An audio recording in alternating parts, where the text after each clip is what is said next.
Ya son las 9 de la mañana con 29 minutos de regreso, luego de lo que fue este comienzo distinto del programa, ahí mostrándoles un poquito lo que ha sido esta recepción de los estudiantes que se están incorporando a la universidad, y tomamos ya la primera parte de nuestro programa habitual, que es nuestro panel.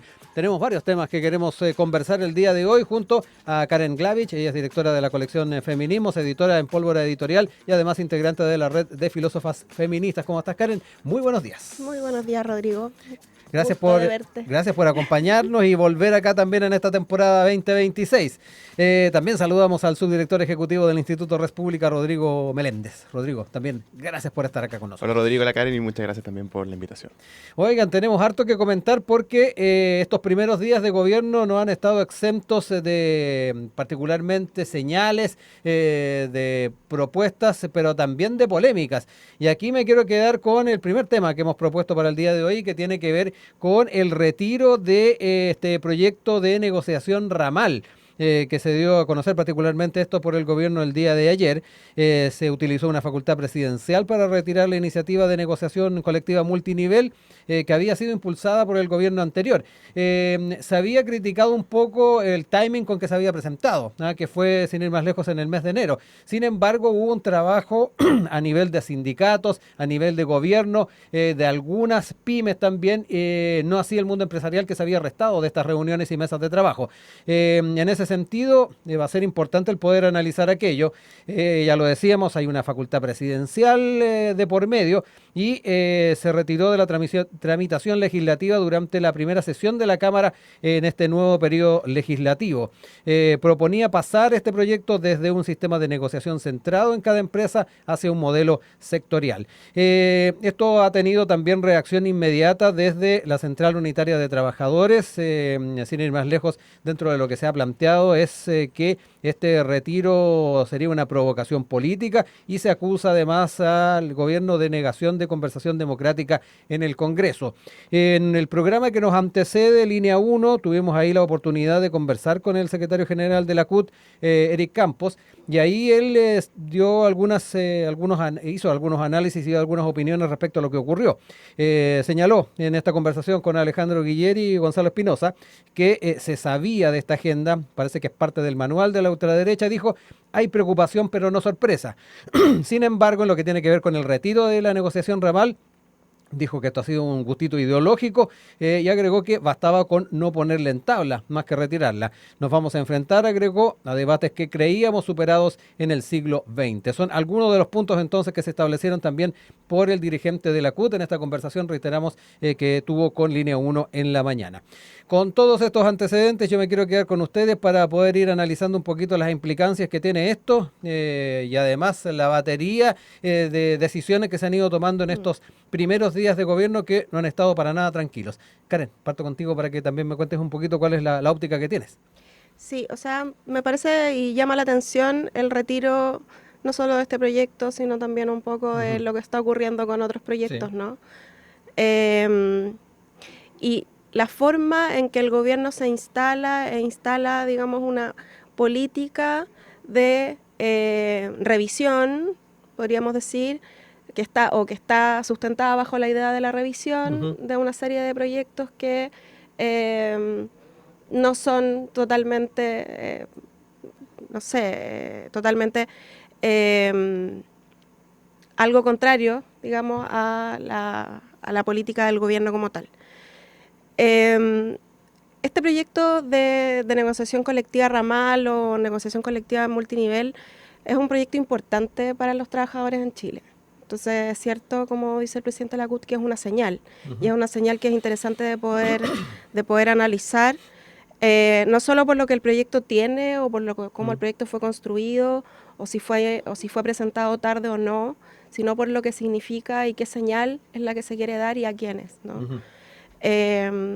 Me parece que en ello, no sé si lo mencionaba el presidente de la CUT esta mañana, pero por lo menos en lo que pude leer y en lo que pude recoger de la intervención de ayer, decía, bueno, esto pareciera ser un gobierno de los empresarios versus un gobierno de los trabajadores, y qué señal es la que se está dando con eso en pleno siglo XXI.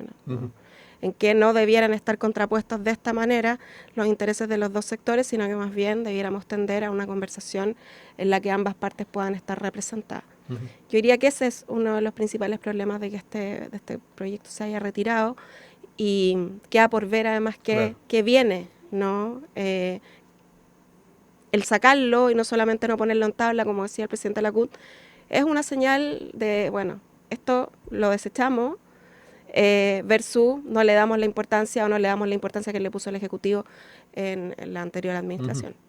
Rodrigo, también cuéntame un poquito cómo estás siguiendo este tema, también tus opiniones respecto a al planteamiento que se ha hecho también desde el mundo sindical y particularmente desde el secretario general de la CUT, que son particularmente las declaraciones que estuvimos recogiendo. Sí. Yo creo que es normal que el gobierno, todo gobierno entrante, y no lo digo porque en este caso, en la segunda vuelta yo apoyé claramente al presidente Kast, sino que es normal que un gobierno cada vez que entre a revisar lo que hizo el anterior, y con mayor razón aún cuando son de distinto color político. O sea, esto es algo esperable. Y sobre todo, como la forma que el gobierno de Boric presentó este proyecto. Lo presentó en los últimos momentos de su gobierno, en enero de este año recién, cuando ya se sabía el resultado, se sabía que iba a pasar el 11 de marzo y se sabía, en definitiva, que José Antonio Kast iba a ser presidente de la República. Por lo tanto, yo creo que dentro del mismo gobierno se sabía que este era un proyecto, o bien que no iba a ser positivo, o que no iba a tener mucha prosperidad dentro del Congreso y que por lo tanto no quisieron quemar el poco capital político que les quedaba a estas alturas. Y respecto de las declaraciones de la CUT, a mí me gustaría saber, bueno, recién ahora estamos sabiendo de la CUT, en marzo del 2026. ¿Dónde estuvo los últimos 4 años? Desde que Bárbara Figueroa se fue de embajadora a Argentina, desapareció la CUT. Estos últimos 4 años no estuvieron presentes para absolutamente nada, ni siquiera para celebrar los logros del gobierno. No aparecieron en la prensa, no aparecieron en los medios, completamente desaparecidos. Y yo creo que eso es reflejo también de que la CUT hoy en día no representa los intereses de los trabajadores chilenos. Aquí cada trabajador se puede primero representar por sí solo, y eso lo hace cuando vota en las distintas elecciones por sus distintos candidatos, sean de izquierda o derecha. Pero esa es la primera representación y acto de presencia de los trabajadores. Y en segundo lugar, los trabajadores también se van agrupando en sus sindicatos, dentro de las empresas o las comisiones negociadoras, ¿cierto?, para poder mejorar sus distintas condiciones laborales dentro de su propia empresa. Pero cuando tú empiezas a buscar por estas ramificaciones, ¿cierto?, por medio de las federaciones de los sindicatos, y ahora que se buscaba estas negociaciones ramales, lo cierto es que el interés de los trabajadores individualizados se diluye, se va perdiendo. Y al final lo que van quedando son simplemente grupos de intereses más grandes, que en Chile al menos, que no necesariamente tiene que ser así, pero en Chile suelen estar relacionados con además grupos de presión de izquierda más que de otro tipo de ideología, y por lo tanto la representación sindical y el debido lugar que debe tener un sindicato en toda empresa al final termina cediendo frente a una ideología. Eso es lo nocivo, y ese es el principal ese es el principal peligro del proyecto de ley presentado por el gobierno de Gabriel Boric. Y solamente para terminar y poner un ejemplo. Sí. Esta negociación ramal no es nueva en el mundo y tampoco un invento chileno.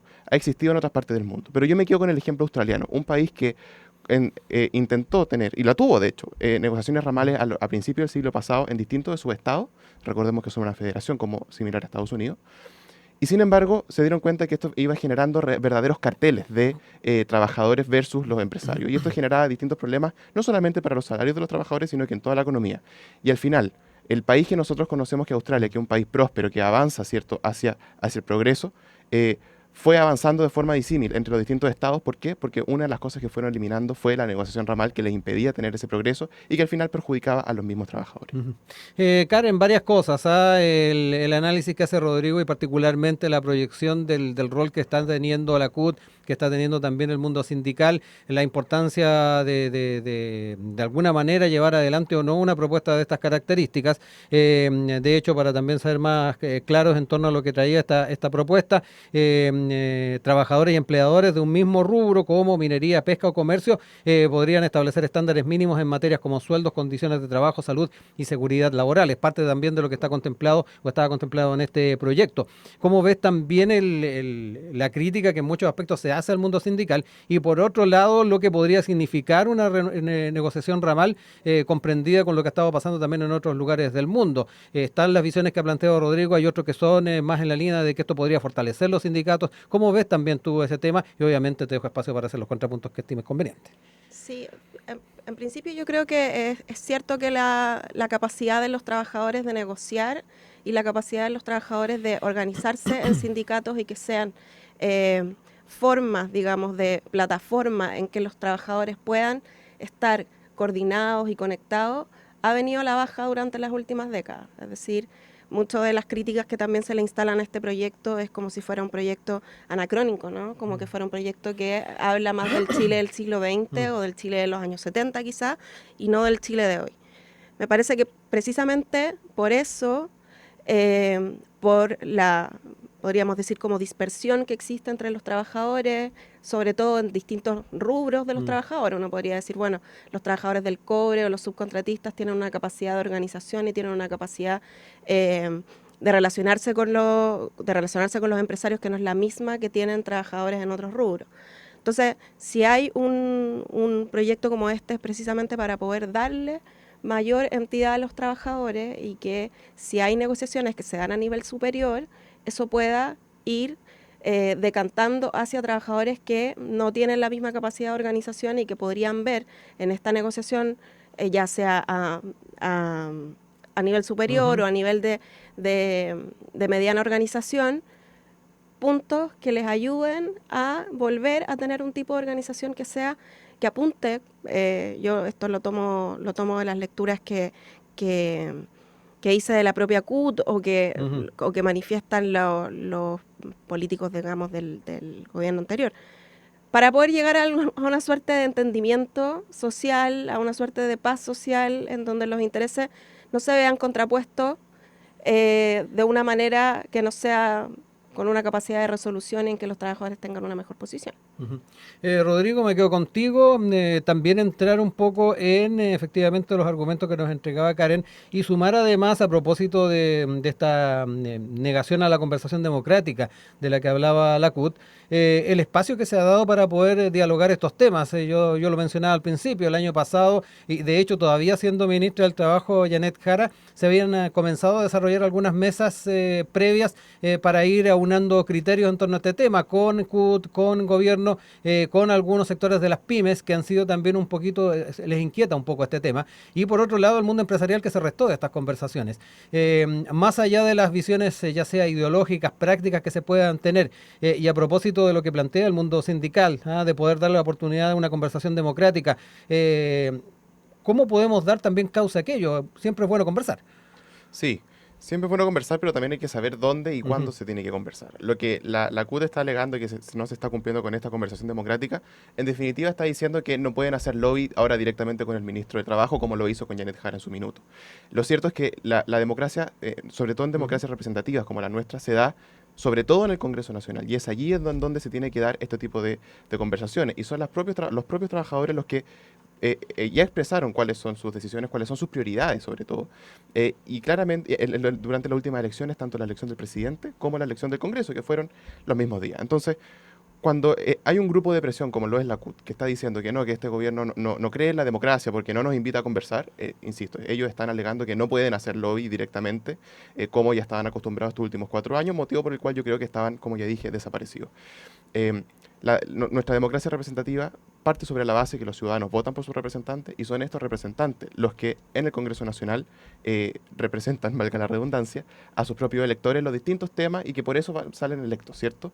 Durante los últimos 4 años había cierta prioridad, había cierta mayoría que ganó en el Congreso Nacional y fuimos gobernados acorde a ello. ¿Por qué ahora, cuando el color político de las mayorías es distinto, no se puede hacer? Me parece que eso es inaceptable en un régimen democrático y republicano como es Chile. Hay que dejar que las mayorías que están en el Congreso Nacional puedan gobernar de la misma forma que lo hace la izquierda, pero por algún motivo, cuando es la derecha la que gana, esto no existe democracia, por algún motivo como que desaparece, y tratan de anular el resultado de las elecciones. Sí, ¿y qué pasa con lo que decía Karen? También hay sectores que tienen mayor capacidad de negociar que otros, ejemplificada con la minería. Ahí también hay que dar cierto espacio, ¿no? En los sectores económicos es normal que se puedan dar estas diferencias, porque también depende de qué tan conectados van a estar ciertos tipos de trabajadores o no. En el caso de la minería es muy común que exista cierto traslado de mineros. Yo soy de Rancagua, así que conozco la realidad. Sí. De Rancagua se van para el norte, del norte van a Teniente con menor medida, porque en cantidad es mucho menos. Pero eso se da de forma natural por cada uno de los sectores, ¿cierto? Hay otros sectores económicos donde los mismos trabajadores no están tan conectados porque puede existir una mayor carrera, por decirlo de alguna manera, dentro de una misma empresa. Pero eso se va dando de forma natural, y no creo que sea conveniente por medio de la ley, intentar modificar la realidad de las cosas. La ley tiene que responder a cómo se da la realidad, porque esa es la forma que se va a dar, ¿cierto? Pero esta idea de transformar las cosas a partir de la ley yo creo que es errada. Karen. Sí, yo quisiera hacer un contrapunto a Rodrigo a propósito de la representación de las mayorías que tendría el Congreso o que tendría digamos, el sector que gana la elección, por cierto, de manera totalmente legítima. A propósito de una cuestión que es fundamental, y es que si bien es un sector el que gana y el que hoy día, no digamos, ejerce la presidencia, que es el presidente Kast, es una mayoría que no sabemos, o que uno la representa, digamos, la representa como un todo uniforme, pero que en realidad nosotros no sabemos cuánto es de lo que apoya o no apoya las distintas posiciones que tienen sus representantes. Yo creo que eso por una parte, tender a totalizar el modo en que los votantes votan, valga la redundancia, o piensan al momento de apoyar a determinado candidato, yo creo que puede ser una trampa en la medida en que, bueno, los intereses de los ciudadanos se expresan de distintas maneras y habría que recoger quizás a través de distintos modos. Las encuestas son eso, ¿no? ¿Qué es lo que apoyan en distintos momentos realmente los ciudadanos? Yo creo que es importante que los trabajadores puedan verse representados y que puedan verse representados en distintas instancias.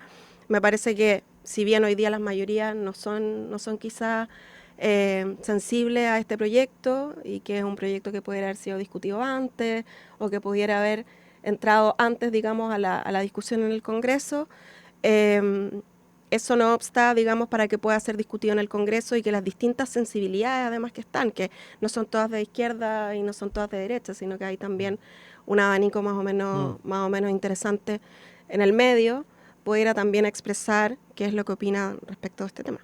Rodrigo.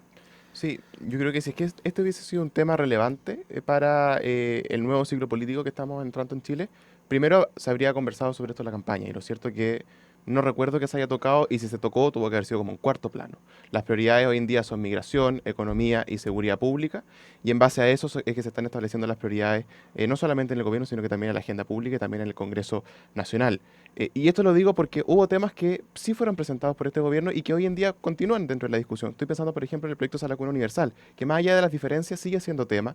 Incluso la presidenta del Senado, ¿cierto?, que dentro del mismo, no recuerdo, no es coalición de gobierno, de esta coordinación o cooperación de gobierno, tiene contrapuntos distintos con el propio presidente Kast, pero y no se ha retirado el gobierno, o sea, el proyecto de ley. ¿Por qué? Porque el gobierno sabe que es un tema que está pendiente todavía de poder solucionar, y es un tema que para la gente sigue siendo prioritario. Si eso hubiera sido el caso con este proyecto de negociación ramal, no me cabe duda que el presidente Kast no hubiera retirado, pero como no está siendo tema en ningún lado, no hay ningún problema en retirarlo y ver cómo se puede luego mover una agenda de trabajo, pero en base también a los propios principios y lineamientos que fue entregando el presidente durante su campaña. Para ir cerrando el bloque, me quiero quedar también desde una perspectiva también propositiva, por donde se podían explorar posibilidades de recoger este tema, más allá de que se haya comentado o no al alero de la campaña, particularmente para dar una buena convivencia además entre los sectores de nuestro país, sectores políticos, sectores económicos, sectores sindicales, porque de alguna manera esto puede significar una piedra en el zapato para el actual gobierno. Les dejo ese apunte para que podamos también ir viendo desde una mirada más propositiva por dónde se podría explorar. Karen. Sí, de todas maneras, yo considero que es importante que los sectores, aunque sean minoritarios en determinados momentos de la historia, puedan expresar cuáles son sus intereses y sin considerarlos necesariamente como grupos de presión o sectores de interés. Es decir, son sectores de la ciudadanía, son sectores del país que necesitan también ser escuchados y tener su propia representación en espacios como el Congreso. Yo creo que eso es muy importante y es parte del debate democrático como tal. Sería lamentable, y uno esperaría que de este tipo de medidas la señal no sea no querer conversar, porque eso también puede generar tensiones a nivel social. Es decir, el gesto también de retirar un proyecto, y esto vale, digamos, como para las últimas jornadas, ¿no? El gesto de retirar un proyecto no es el mismo que dejar que éste siga su curso, como cientos de proyectos más que existen en el Congreso y que se discuten todos los días en las distintas salas y en las distintas comisiones. yo diría que es importante mantener una buena relación con todos los sectores y, por cierto, con el sector de los trabajadores, que ojalá pueda haberse identificado en un proyecto de estas características. Ujú. Rodrigo, ¿cómo ves el tema del cauce en este tipo de demandas? Sí. Porque también lo apuntaba recién Karen, esto genera malestar y sabemos que hay también capacidad de movilización de estos sindicatos. Sí, yo primero quería hacer un pequeño contrapunto, y es que Ujú. los regímenes que tienen representaciones de las personas, más allá de su consideración de su voto, sino por dónde pertenece, dónde representa, la verdad es que eso se parece mucho a un régimen corporativista como la Italia fascista o la España franquista. Por lo tanto, yo tengo problemas con ese tipo de consideraciones. Por algo estamos en una democracia liberal donde todas las personas votan y cada voto vale lo mismo. Y por otro lado, yo creo que los distintos conflictos que puedan surgir dentro de una empresa, entre los trabajadores, entre la plana directiva o ejecutiva y también quien tiene el capital de la empresa, ¿cierto? Yo diferencio estos tres grupos Ujú. principales dentro de una empresa, se tienen que dar con los mecanismos internos dentro de la empresa. El Código de Trabajo ya establece un mecanismo de solución de controversias tanto con los sindicatos como con los grupos negociadores. Y creo que lo mejor para todos, tanto para el que pone la plata, para el que dirige a los trabajadores y para los propios trabajadores, es que se pueda trabajar en conjunto entre estos tres sectores en pos de un bien común empresarial, ¿cierto? La empresa es esta unidad de propósito entre estos tres sectores y el problema que con nosotros vemos que es que cuando viene un tercero a actuar en exclusiva representación y beneficio, como podría hacerlo el Estado, de solamente de uno de estos tres grupos, en donde empiezan los conflictos.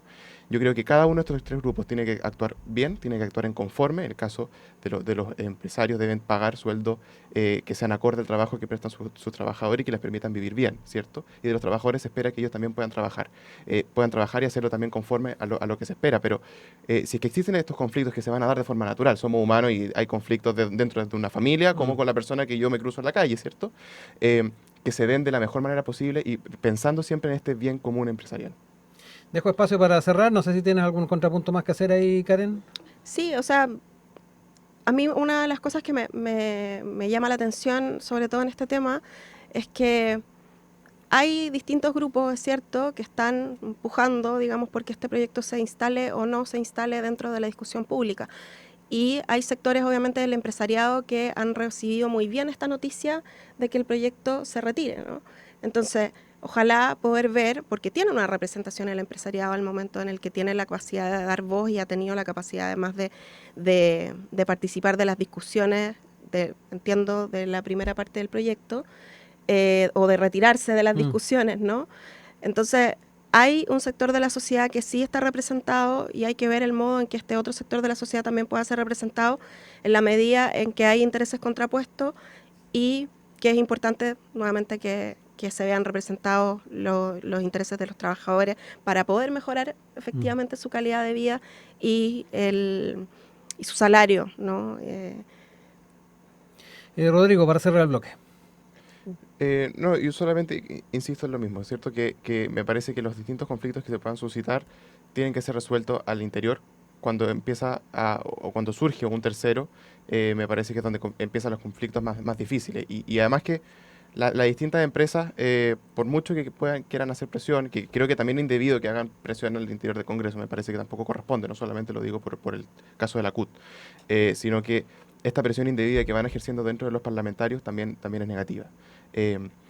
Pero cuando se generan estos conflictos que sean solucionados al interior, todo actuando de buena fe, que eso también es algo que suele faltar cuando existen conflictos, y que el Estado y más bien los tribunales de justicia tienen que entrar una vez que ya este conflicto sea que no sea posible resolverlo por su propio mecanismo interno a partir de solamente estos tres sectores que yo comentaba. Ya son las 9 de la mañana con 57 minutos de regreso. Estamos, para quienes están acostumbrados a nuestro panel de 9 a 10, con una modificación hoy día. Partimos a las 9:30 y seguimos en nuestro panel junto a Rodrigo Meléndez, subdirector ejecutivo del Instituto Res Pública, y con Karen Glavich, directora de la colección Feminismos, editora de Pólvora Editorial e integrante de la red de filósofas feministas. Vamos a mantenernos en el tema de las señales del gobierno, pero particularmente ahora quedándonos con el retiro por parte del gobierno de 43 decretos referentes a medio ambiente que fueron presentados y firmados en la administración anterior. Se parte entonces de este oficio que se envió por el Ministerio de Medio Ambiente a la Contraloría General de la República, para retirar del trámite de toma de razón estos decretos supremos.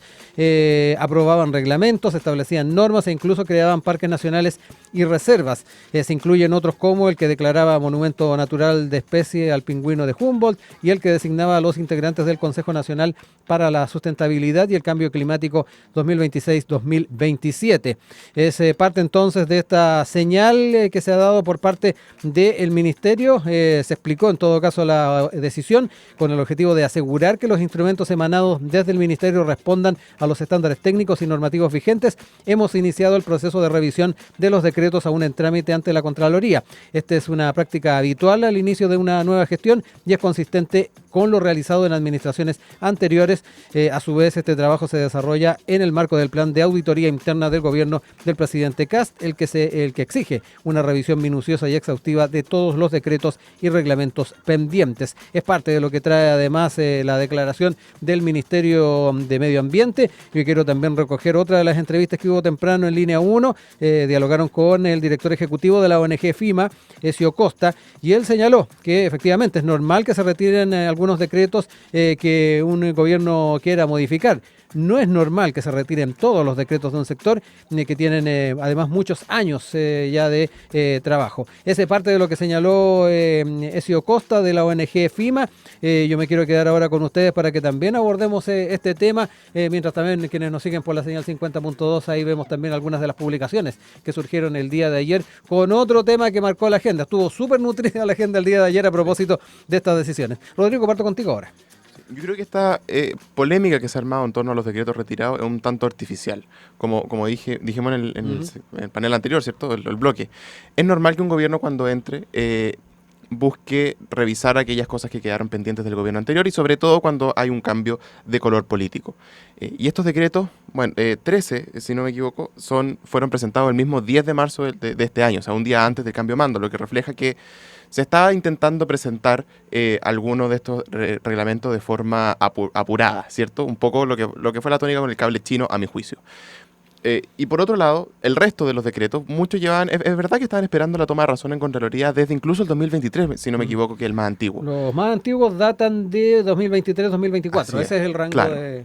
Pero claro, si yo gobierno, tengo un reglamento en toma de razón desde el año 2023 y tuve casi 2 años y medio para poder intentar apurar a Contraloría y no lo hice, ya la responsabilidad es más bien del gobierno saliente en este caso que el del entrante. Y es evidente que el entrante, sobre todo cuando existe una posición sobre la protección del medio ambiente que es tan dispar sobre cómo se debe hacer, creo que es normal que se haya producido este retiro. Y este punto lo hago a propósito de que no es que desde la derecha o el gobierno de José Antonio Kast no se crea la protección del medio ambiente. Es evidente que sí, es donde vivimos y es donde nosotros además podemos obtener lo necesario para vivir y vivir bien sobre todo. Pero una cosa es la protección del medio ambiente y otra cosa es proteger el medio ambiente en desmedro de la persona humana. Y esto último es lo que ha hecho el gobierno de Gabriel Boric, y que no solamente él, para no personalizar la discusión, sino que es más bien la forma o es la alternativa de protección ecológica que se ha presentado desde la izquierda y la centroizquierda a partir de la primera convención en adelante. Nosotros tuvimos un proyecto de constitución que buscaba colocar a la ecología antes que a la propia persona, al ecosistema, como se hablaba, antes que a la persona, y a mí me parece que eso es nocivo y que eso es desordenar la forma en que uno tiene que comprender esta protección del medio ambiente. Hay que proteger al medio ambiente, pero porque la persona nosotros la queremos proteger. Y dado que la persona también forma parte de este medio ambiente, es que debe existir esta preocupación. Pero no nos tenemos que olvidar, la persona siempre debe estar en el centro y no la ecología como este ente etéreo sin clara definición. Karen, también tus apuntes en torno a este otro tema que tiene que ver con las acciones que está llevando el gobierno y particularmente este retiro de decretos. Sí, voy a partir haciendo una referencia a lo que plantea Rodrigo porque me parece interesante la distinción que hace entre la protección a la persona humana versus lo que podría ser la protección del empleo o la protección del crecimiento, dicho a secas, como hace el presidente Kast ayer. Yo creo que son matices que uno debiera ver, cómo se implementan de verdad en la realidad, pero son matices que quizás son importantes a la hora de pensar por qué se llevan adelante este tipo de prácticas, ¿no? Una cosa es la total y legítima posibilidad que tiene un gobierno de retirar determinados decretos, en este caso, para ser revisados, pero hay que pensar también qué es lo que está detrás y qué es lo que está detrás de esa señal. A mí me parece súper preocupante de lo que, digamos, de este retiro que ocurre ayer, sobre todo las declaraciones del presidente Kast, que como decía, por una parte esto no es preocupación de los chilenos, no es una prioridad, y en segundo término, hacer esta dicotomía, que es una dicotomía que yo creo que es una falsa dicotomía, entre el medio ambiente y el crecimiento y el empleo, en este caso. Esto es de lo que están preocupados los chilenos, de tener más trabajo, de que se acabe la delincuencia, etcétera, etcétera, versus esto otro que es secundario. Y ahí yo creo que es fundamental poder pensar, bueno, cómo se hace un crecimiento que sea sostenible. Eso es una cuestión que a nivel mundial, a nivel de tratados internacionales, son pisos básicos en el fondo en los cuales nosotros nos estamos desenvolviendo, y quizás yo creo que ahí está uno de los principales errores, ¿no? En dar esa señal, dar la señal de que más bien el modo en el que se viene haciendo protección medioambiental es un error, ¿no? Es un error porque en este caso no sabemos a quién protege, o protege más como a los arbolitos versus el empleo, como estaban estas alusiones media en chiste, pero que en este caso, bueno, pareciera ser la ranita versus el empleo, ¿no? Y es súper preocupante. ¿Cómo ves también, Rodrigo, eso Sí. particularmente particularmente la forma en que que adquiere esta discusión? Porque de alguna manera también se van surgiendo ciertas caricaturas. Ahí lo planteaba de alguna manera Karen Sí. lo que se decide finalmente, de alguna manera legislar, proteger finalmente dependiendo de la ideología. Sí, permítanme un poco ¿Mm? interpretar, a mi Sí, por juicio, lo favor. que dijo el presidente Kast, sin que se me enoje la ministra Sedini, por supuesto, pero lo que dice el presidente de que, o más bien lo que dijo, si no me equivoco, el ministro de Vivienda, Iván Poduje, o quizás fue otro ministro, no lo recuerdo, pero de que no nos vamos a equivocar, ¿cierto?, si tenemos que proteger a las personas o traer arbolitos. Fue Iván Pujes. Iván Poduje, muchas gracias.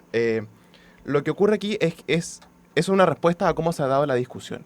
Y lo que yo comentaba de esta distinción entre la protección del medio ambiente por la persona versus la protección del medio ambiente como ecosistema, este ente sin definición, se da porque, claro, cuando uno lo que busca es proteger simplemente a la naturaleza, como si. De eso se sigue una serie de consecuencias lógicas. Y una de ellas, no voy a entrar en detalle porque no tenemos el tiempo, pero se dio en la convención, la primera convención constitucional, que es que una de estas consecuencias es que se debe incentivar el decrecimiento. ¿Por qué? Porque se ve a la persona como un ente, en términos generales, que molesta al ecosistema, que lo afecta, y lo afecta de tal manera que la única forma de que el ecosistema quede realmente protegido y que se desenvuelva de forma natural es si es que la persona se abstiene de realizar todo acto sobre la naturaleza. Y eso supone desde que uno no puede construir una nueva fábrica, por mucha tecnología que pueda tener y por poco contaminante que sea, hasta la construcción de un hospital que tampoco se puede realizar porque afecta como tres arbolitos, como dijo el ministro, o el nido de arañas, como el caso del Hospital del Cáncer. Y eso lleva al absurdo, en definitiva, porque es ilógico, y las personas así lo perciben, es ilógico que no se pueda tratar al cáncer porque hay unos insectos en ese lugar. Y esa es la tónica de cómo se ha dado esta discusión, y eso estaba intentando apuntar el presidente, de explicar a la ciudadanía de la forma que se ha desarrollado este debate, con ejemplos simples para que se pueda entender lo más claro posible cuál es la intención del gobierno. Aquí, si uno empieza a hilar más fondo, no se trata de no proteger a la naturaleza o no se trata de despreocuparse completamente de ella, pero se trata de que esa protección sirva a la persona humana y que eso no impida ni el progreso, ni tampoco el cuidado, ni la salud de las personas, como es el ejemplo más claro es el Hospital del Cáncer. Y así suma y sigue con otros tipos de ejemplos. Incluso si es que nosotros quisiéramos hacer una nueva plaza, pues se podía, bajo esta idea que lamentablemente se había instalado, de que no se puede hacer la plaza porque afecta a el chanchito de tierra que ya está viviendo ahí, cuando uno lo que quiere hacer es plantar más árboles, más vegetación, para que eso también pueda contribuir a la renovación, ¿cierto?, del aire. esos absurdos a los que nos lleva esta ideología es lo que está intentando atacar el gobierno, pero insisto, lo hace a partir de ejemplos para no tener que entrar a hilar tan fino en lo que significa esta ideología, porque la mayoría de los chilenos muchas veces no conoce cuáles son estas consecuencias lógicas y por lo tanto no puede entrar el presidente a hacer un punto de prensa en el que esté 40 minutos hablando de filosofía quizás. Karen, me quedo contigo para también abordar estos últimos puntos que tenía Rodrigo y principalmente el poder ir aterrizando los temas, sincerando las posiciones y además tratar de sacarle la caricatura a los elementos que ponemos en la discusión, que me da la impresión que de repente son los que complican llegar a puerto. ¿Cómo lo ves, Karen? Sí, bueno, yo partiría porque son 43 decretos medioambientales que fueron sacados en su totalidad, digamos, de la Contraloría. Y eso ya es un punto que me parece que hay que considerar. Es decir, son retirados 43 y no son retirados quizás los 10 u 11 que no me acuerdo cuántos eran los que fueron presentados el 10 de marzo. 13 eran. 13, los que fueron presentados el 10 de marzo, que uno podría decir, bueno, sí, concedemos el punto, están hechos quizás a la rápida, qué es lo que se quiere dejar instalado, perfecto. Podrían ser esos 13. Pero ¿qué es lo que pasa con todos los otros? ¿O qué es lo que pasa con también incluso el proceso de discusión y el proceso de discusión técnica que tuvieron esos 43 decretos para llegar a donde estaban? Una de las cuestiones que parece ser lo más importante, ¿no?, es todo el proceso que llevó a la construcción de esas políticas o de esas políticas que están buscando la toma de razón en Contraloría. Es decir, expertos que estuvieron pronunciándose, que estuvieron trabajando en torno a medidas técnicas que van a servir para la implementación de la ley, que es lo más importante, ¿no? Actualizaciones de planes medioambientales, otras formas de protección vamos a seguir con la ranita de Darwin y el pingüino de Humboldt, pero son los que están ahí a colación, otras formas de protección a especies que están amenazadas, pero que sobre todo tienen un trabajo, que es un trabajo de mucho tiempo, que uno abre la pregunta, ¿no? Como, ¿qué nuevos técnicos que no estén hoy, quizás en el Ministerio de Medio Ambiente, perdón, van a ser los revisores de estos decretos que hoy día van a una nueva revisión? Y que yo creo que eso es importante de manifestar. Y además, lo que significa también, y vamos a seguir hablando de la simbología, ¿no?, lo que significa el hecho de sacamos todo, que es como un poco, bueno, pasamos la planadora. ¿Qué es lo que decía Ezio Costa, además, que es lo que le llamaba la atención? Exactamente. Vuelvo contigo, Rodrigo. Estaba contando los de 2026, son 11, según lo que estaba viendo los decretos 11. De 2026, para ahí también clarificar el número. Por donde además, y tal como el ejercicio que hicimos previamente en el bloque anterior, podemos ir también aunando criterios en esto. Yo aludía también un poco de retirar las caricaturas en torno a lo que se ha planteado por lado y lado, y efectivamente enfrentar esto desde una perspectiva constructiva, porque además tú aludías a su vez a los proyectos o los procesos constituyentes, donde también el ambiente con que se desarrolló esa discusión no fue el óptimo.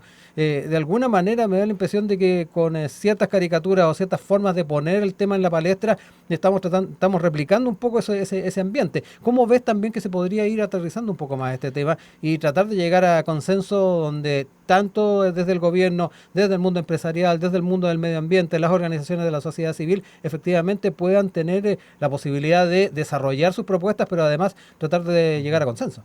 Sí, yo creo que hay que clarificar un primer punto, y es que el eje del debate sobre esto, casi de medio ambiente versus trabajo, no lo puso el presidente Kast, sino que lo puso precisamente el gobierno del expresidente Boric, al momento de, por la vía de los hechos, anteponer el crecimiento o de más bien detener el crecimiento y con ello nuevos proyectos de inversión y a su vez, junto con eso, mayor cantidad de empleo para los chilenos. Todo esto detenido, producto de dentro del Servicio de Evaluación de Impacto Ambiental, ¿cierto? Dado estos distintos permisos que no se otorgaban, dado que podía afectar, como dijo el ministro Produje, para usar el mismo ejemplo, por 3 arbolitos.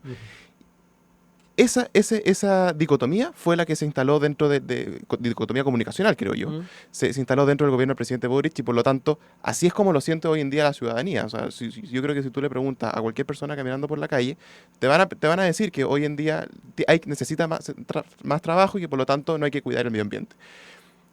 Así se dio, pero yo creo que no son dos cosas incompatibles.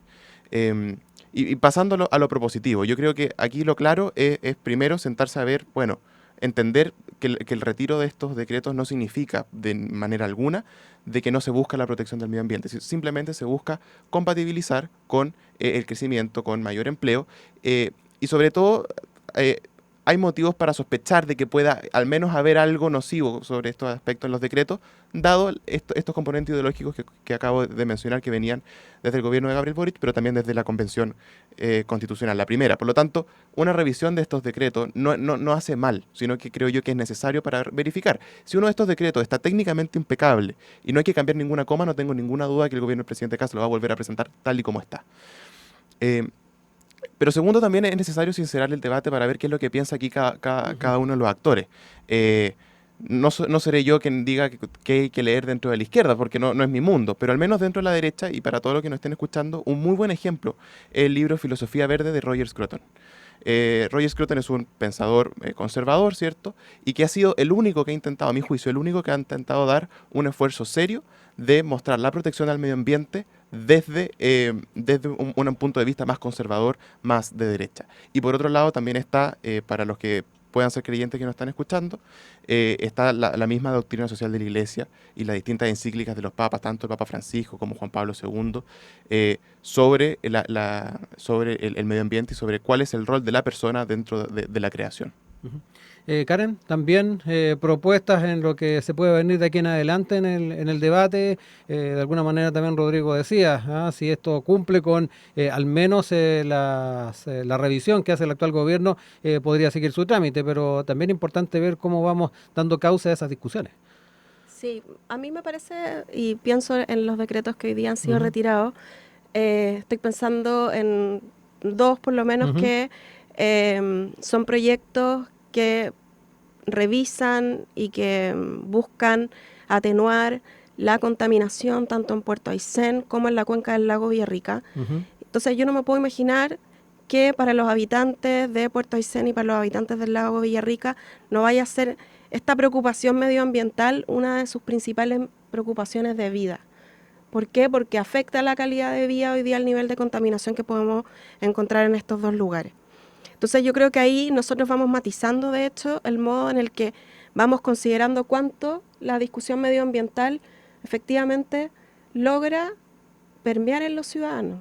Uno diría, bueno, de manera, no quiero caer en la caricatura que tanto hemos criticado, ¿no? Pero quizá uno diría, bueno, está el empleo y si uno le pregunta a alguien, te va a decir, no, necesitamos más trabajo, pero seguramente si uno también sigue preguntando, esta cuestión de el nivel de contaminación con el que vivimos y que hemos conocido en distintos lugares de Chile, lo que ha significado para las comunidades, va a ser una preocupación fundamental. Yo creo que es muy importante y quizás lo malo también del modo en el que se retiran los proyectos es ponerlos precisamente como un paquete que está amenazado por esta ideología que mencionaba Rodrigo y que está amenazado completamente por esta ideología. Sino que más bien decir, bueno, tenemos este problema, tenemos este otro problema, tenemos esta otra actualización de una política, tenemos esta descontaminación medioambiental, tenemos esta protección a distintas especies, pero no tenemos un gran colchón de solamente ideología, que también yo creo que es una cuestión compleja volver a esta escena, y yo creo que es una cuestión compleja tanto para la izquierda como para la derecha, volver a esta escena de que estamos en el escenario, en el clivaje, ¿cómo se dice? En el clivaje rechazo-apruebo o en el clivaje discusión de la convención, porque lamentablemente nos lleva precisamente a este tipo de irracionalidades, vamos a decir. Por supuesto, yo estoy de acuerdo con lo que plantea Rodrigo, no era el mejor momento para conversar determinados temas porque estaban demasiado, no voy a decir polarizados, pero estaban demasiado nutridos por muchas visiones, algunas que tenían propuestas muy radicales y otras que tenían propuestas mucho menos radicales versus otras que también podían estar en otro extremo. Entonces me parece súper importante hacer, y yo creo que es un énfasis que debiera hacer el gobierno si este va a seguir siendo un tema que va a estar instalado en la agenda, que efectivamente esto es una preocupación real por distintos puntos que hay en el retiro de estos decretos y no una cuestión que pueda leerse meramente de forma ideológica. Para ir cerrando, y con una mirada un poquito más general, estuvimos abordando temas laborales, también decisiones a nivel laboral que se tomaron por el gobierno, ahora a nivel de medio ambiente. Quiero dejar esta última parte para que me cuenten un poquito la sensación que les deja los ritmos que está llevando el gobierno en diferentes temas. Tocamos dos áreas, hay preocupación particularmente con lo que pueda pasar con los combustibles, por ejemplo, si se va a retirar o no lo que es el MEPCO, en fin. ¿Cómo ven también los ritmos con los que se ha estado trabajando? Ha sido vertiginoso esta primera semana. Rodrigo. Sí. Yo creo que esto da cuenta de todo lo que han estado trabajando los últimos 3 meses y antes también, de preparación para poder ingresar al gobierno ya el mismo 11 de marzo. Y yo creo que está bien que un gobierno muestre que está haciendo todo lo que puede para no solamente implementar el programa de gobierno, sino que también trabajando para todos los chilenos. Hace mucho tiempo que no veíamos a un presidente tan activo.